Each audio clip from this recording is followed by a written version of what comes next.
Donald Trump क्यों इतना ज्यादा परेशान हो गए जब आयतुल्लाह खामनेई ने कहा कि हम प्रोटेस्टर को सजाए मौत देंगे।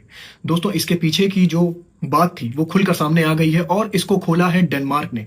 डेनमार्क पहले अमेरिका के साथ था, लेकिन जब अमेरिका ने कहा कि वो ग्रीनलैंड पर कब्जा करेगा तो डेनमार्क ने एक लिस्ट जारी करी है और वो लिस्ट डायरेक्ट ईरान भेज दी गई। और उस लिस्ट में जितने भी अमेरिका और मोसाद के एजेंट थे उनके नाम थे और उनके फेस आईडीज भी थे। इसके चलते ईरान ने उन सारे प्रोटेस्टर को आइडेंटिफाई किया और उनको गिरफ्तार कर लिया। अब जब वो प्रोटेस्टर गिरफ्तार हो गए और ये बात इजराइल के पास पहुंची और पता चला कि 800 मोसाद के एजेंट गिरफ्तार कर लिए हैं ईरान ने और अब उनको फांसी देने वाला है। अमेरिका के डोनाल्ड ट्रंप को पता चलता है कि भाई हमारे भी एजेंट्स गिरफ्तार हो गए, तो अमेरिका के डोनाल्ड ट्रंप पूरी तरह से बौखला जाते हैं और कहते हैं कि अगर उनको फांसी दी गई तो हम लोग यहां से एक भयानक हमला करेंगे।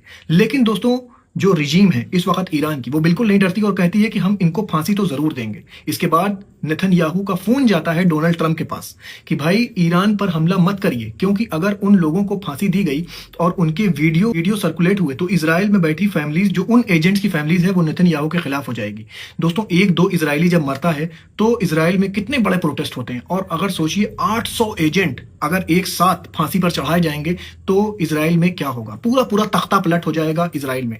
जो इजराइल ईरान में तख्ता पलटने की बात कर रहा था, अगर ये फांसी ईरान दे देता है तो इजराइल में पूरी तरह से तख्ता पलट हो जाएगा। इसीलिए अमेरिका पूरी कोशिश कर रहा था कि ये जो लोग हैं इनको फांसी ना दी जाए। और ईरान की भी अभी जंग की तैयारी पूरी नहीं थी, इसलिए ईरान ने कहा कि इनको हम फांसी तो जरूर देंगे, लेकिन इनके ऊपर ट्रायल्स चलाया जाएगा और जब इनके ऊपर पूरी तरह से बात सच हो जाएगी कि ये एजेंट्स हैं और इनके ऊपर पनिशमेंट तय हो जाएगी, तब हम इनको सजा देंगे और जरूर सजा देंगे। आयतुल्लाह खामनेई का कल ही ये बयान आया है।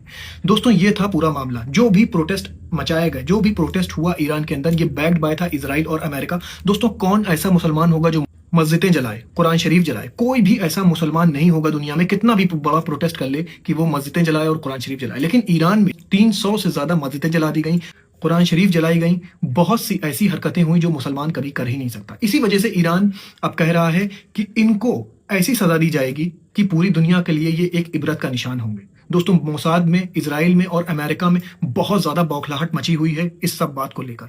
दोस्तों, ऐसे ही न्यूज लेकर मैं आपके पास आता रहूंगा। अपना बहुत ख्याल रखिए, मुझे अपनी दुआओं में याद रखिए और दोस्तों मेरा सब्सक्रिप्शन प्लान लीजिए। इससे क्या होगा कि मेरी रीच बढ़ेगी और लोगों तक जेन्युइन न्यूज पहुंच सकेगी। और दोस्तों, आप अपना कॉन्ट्रीब्यूशन देके एक तरह से मेरे चैनल को हेल्प करेंगे आगे बढ़ने के लिए। शुक्रिया दोस्तों, अपना बहुत ख्याल रखिए। अस्सलाम वालेकुम।